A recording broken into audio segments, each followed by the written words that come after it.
Hola, ¿cómo están? Bienvenidos a un nuevo video de Serendipia. Yo soy Alejandra Padilla y hoy les voy a contar sobre los datos abiertos de la Secretaría de Salud.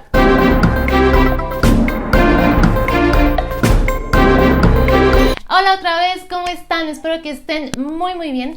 Les cuento que en Serendipia estamos muy felices porque este lunes la Secretaría de Salud publicó una base de casos de COVID-19 en formato abierto.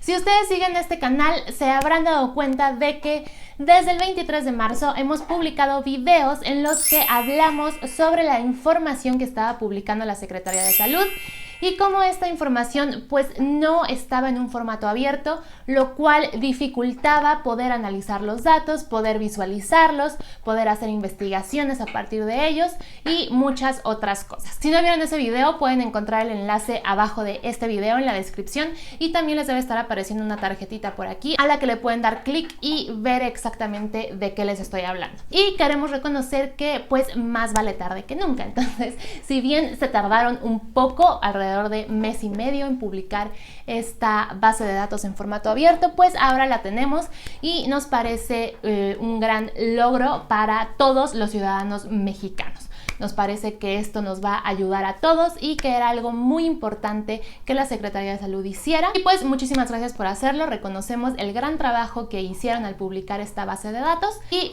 pues queremos que sepan que estamos muy felices con esta nueva información. Ahora, desde el lunes, el 13 de abril que publicaron esta base de datos, en Serendipia la hemos estado explorando y utilizando para hacer algunos mapas, algunas visualizaciones, algunos análisis.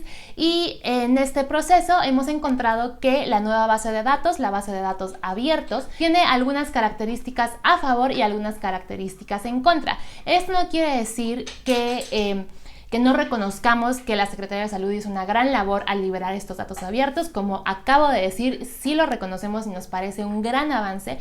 Sin embargo, creemos que todavía hay cosas que se pueden mejorar. Pero en este video les voy a platicar tanto de lo bueno como de lo mejorable. Entonces, si se quieren enterar de lo que hemos encontrado en esta base de datos, pues sigan viendo este video. El primer punto a favor que encontramos es que esta base de datos está en formato CSV. Este formato es un formato de valores separados por coma. Estas que están viendo en su pantalla son las tablas que estaban en formato PDF, que eran las que publicaba la Secretaría de Salud hasta el día 12 de abril. Como pueden ver, son archivos en PDF, archivos con los que no se puede hacer absolutamente nada. Para utilizar estas tablas en PDF, lo primero que había que hacer era esta conversión. Ahora, ¿qué es lo que permite el archivo en formato CSV? Bueno, un archivo en formato CSV puede ser abierto y utilizado en programas, por ejemplo, como Excel, o en algún software de análisis de datos como R, o en lenguajes de programación como por ejemplo Python. ¿Qué es lo que permite esto? Bueno, esto permite desde hacer unas sumas muy sencillas en Excel o en programas gratuitos en línea como Google Sheets. ¿A qué me refiero con sumas muy sencillas? Bueno, pues podemos sumar simplemente cuántos casos positivos hay en un día. O por ejemplo, cuántos casos hay en determinado estado o análisis de ese tipo. Pero, por ejemplo, también podríamos hacer un mapa con la ubicación de los casos tal vez positivos o de las personas que han muerto. O también se podría hacer el cruce de algunos datos y todo esto es posible porque esta base de datos está estructurada de tal manera que permite hacer todo esto. Esto es algo que, por ejemplo, con las tablas en PDF pues no podía suceder, o por lo menos no era tan sencillo lograrlo, empezando porque no estaban en un formato abierto. El segundo punto a destacar es que esta base de datos tiene un diccionario de datos. Al entrar a la página en donde la Secretaría de Salud publicó estos datos, si se fijan aquí en la parte de abajo dice diccionario de datos y descargar. Entonces, si lo descargamos, encontramos una carpeta que contiene dos archivos, el catálogo y los descriptores. En el archivo de descriptores vamos a encontrar las variables que contiene la base de datos y el formato en el que están estructurados. Esto es importante porque, por ejemplo, cuando abrimos la base de datos datos y vemos que uno de los campos se llama tipo paciente, pues cualquier persona que abra ese archivo no tiene por qué saber a qué se refiere este campo que se llama tipo paciente, ¿no? Entonces, en estos descriptores podemos ver exactamente de qué se trata y pues de qué es la información que estamos viendo. Y en el catálogo vamos a encontrar el significado de cada clave que es utilizada en esta base de datos. ¿A qué me refiero con clave? Si abrimos esta base de datos, podemos ver que, por ejemplo, en la columna sexo, en lugar de que los valores sean hombre o mujer, lo que encontramos son los números 1 y 2. Y pues si yo la abro, o sea, si yo abro esta base de datos sin saber a qué se refiere cada número, yo podría pensar, bueno, pues 1 es hombre y 2 es mujer y así lo voy a analizar, ¿no?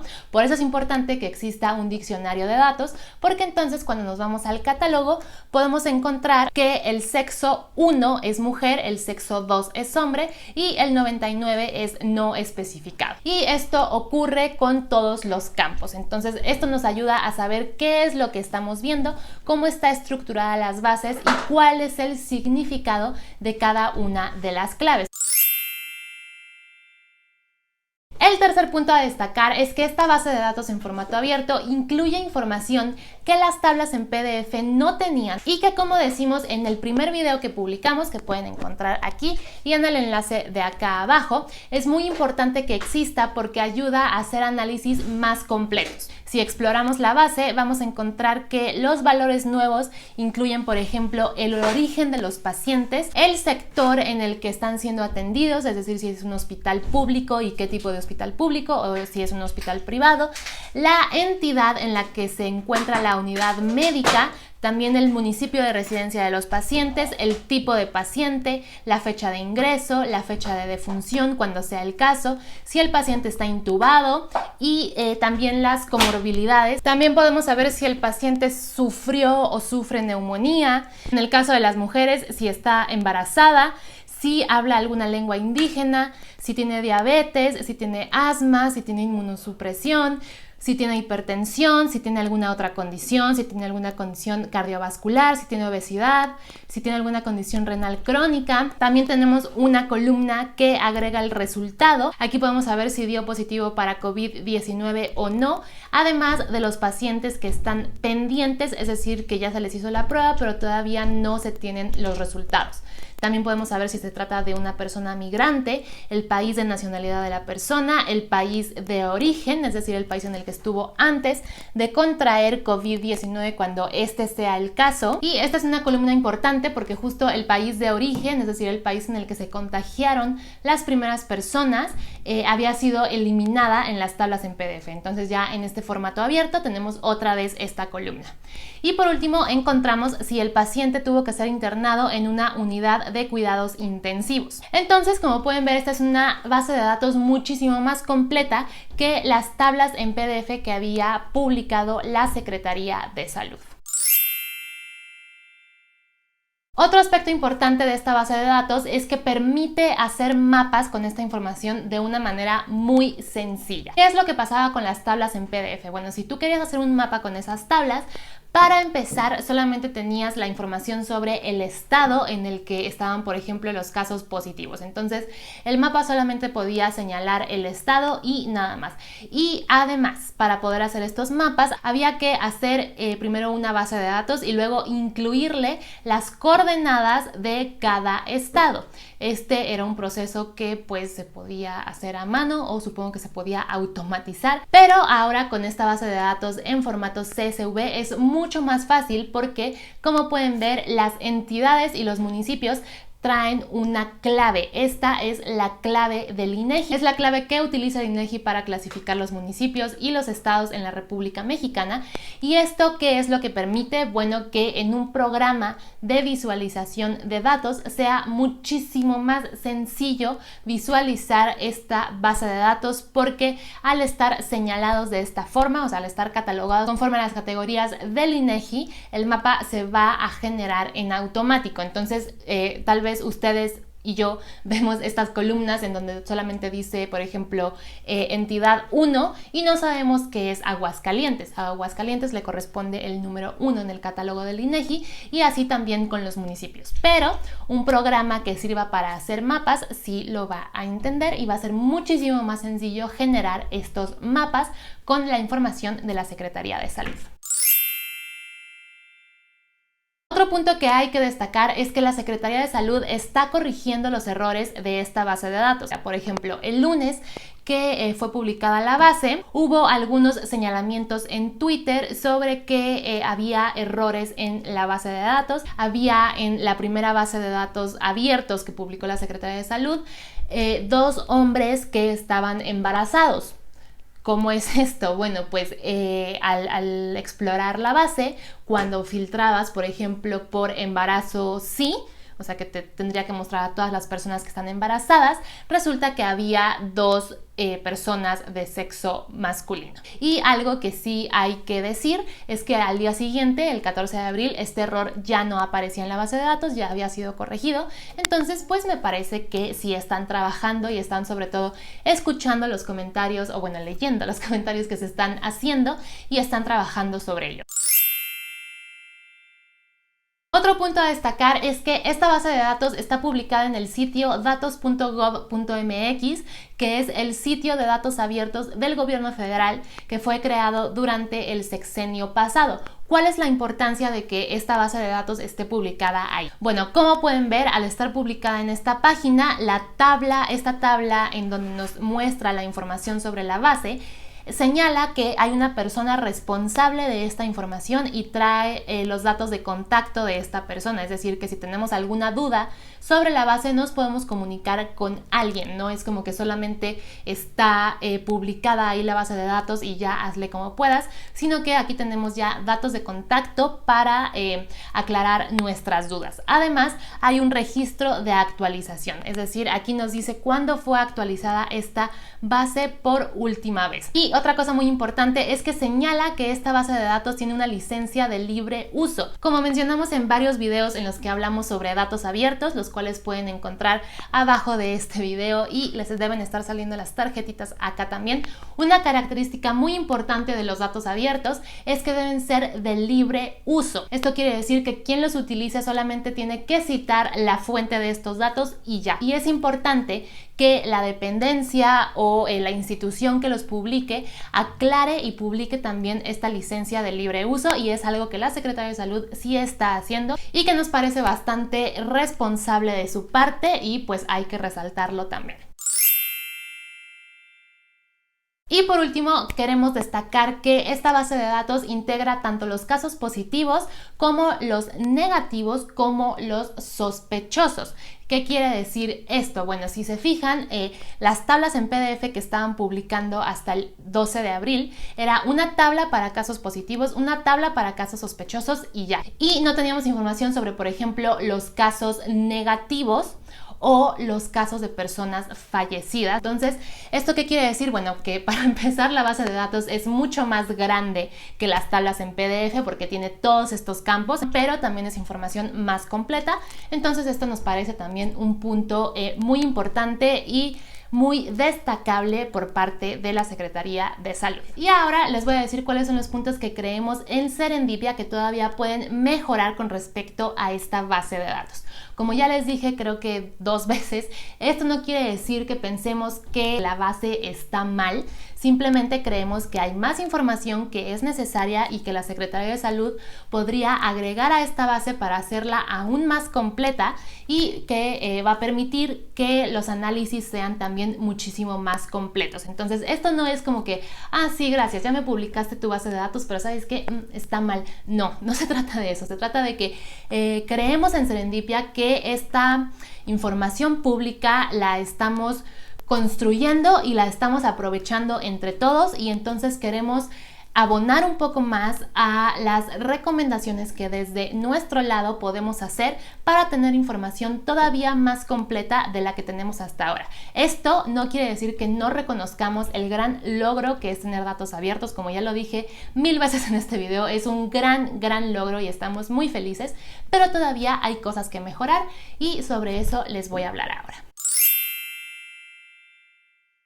En primer lugar, encontramos que es necesario tener la fecha de alta de los pacientes que se han recuperado de COVID-19. Hasta ahora, en esta base de datos que está en formato abierto, no existe un campo que se llame fecha de alta o que tenga la información sobre cuándo fue dado de alta un paciente. Tal vez les parezca un poco ocioso de nuestra parte, pero lo decimos porque esto tiene implicaciones muy serias al momento de hacer análisis de estos datos. Por ejemplo, en el caso de las personas que están intubadas, lo que sucede con esta base es que no sabemos cuántas de estas personas que están intubadas ya fueron dadas de alta. Por ejemplo, podríamos saber cuántas de estas personas fallecieron, lamentablemente, porque sí tenemos la fecha de defunción, pero cuando no hay fecha de defunción quiere decir que la persona sigue viva.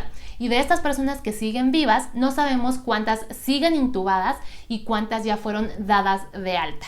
¿Cuál es la implicación práctica de esto? Bueno, por ejemplo, hace unos días publicamos en Serendipia una nota sobre las camas de terapia, una nota sobre las camas de cuidados intensivos que existen en México, que es en donde estarían las personas intubadas. ¿Qué pasa? Que, por ejemplo, no podemos tener el dato preciso de cuántas de estas camas están siendo ocupadas actualmente, porque lo único que tenemos es las personas que están intubadas, pero no sabemos si este es el total o si ya algunas fueron dadas de alta. Este es un número que cambia todos los días y otra vez es un número que sí presenta la Secretaría de Salud en su conferencia de las 7 de la noche, pero que de cualquier manera pues debería estar en esta base de datos. Entonces esa es la primera mejoría que creemos que la Secretaría de Salud podría hacer en esta base, agregar la fecha de alta. Otro dato que creemos que hace falta es la fecha en la que el paciente resulta positivo a COVID-19. Si bien tenemos la fecha de ingreso al hospital y el resultado de la prueba, o sea, podemos saber si ingresó al hospital y qué día lo hizo y si dio positivo para la prueba de COVID-19, no sabemos cuándo fue recibido el resultado de esa prueba, porque hay casos en los que tal vez la persona da positivo para COVID-19 pero no es internada, tal vez está como un paciente ambulatorio durante algunos días y luego la enfermedad se complica y tiene que ser hospitalizada. Entonces nos parece que también es necesario contar con la fecha en que dio positivo el paciente para COVID-19. Después, sigue faltando un número de identificación único para cada caso. Esta base de datos, a pesar de que está en formato abierto, todavía no tiene un número de identificación único para cada uno de estos casos. ¿Qué es lo que eso provoca? Bueno, provoca que el seguimiento de cada uno de estos casos sea complicado de realizar, porque ¿qué es lo que tenemos que hacer? Bueno, quien quiera analizar la base de datos de esa manera tendría que asignarle un ID, un número de identificación único a cada uno de estos casos y es un proceso complicado porque hay casos en los que, por ejemplo, se comparten características entre diferentes pacientes. Entonces, creemos que si la Secretaría de Salud les asignara un ID único a cada uno de ellos, también facilitaría muchos análisis.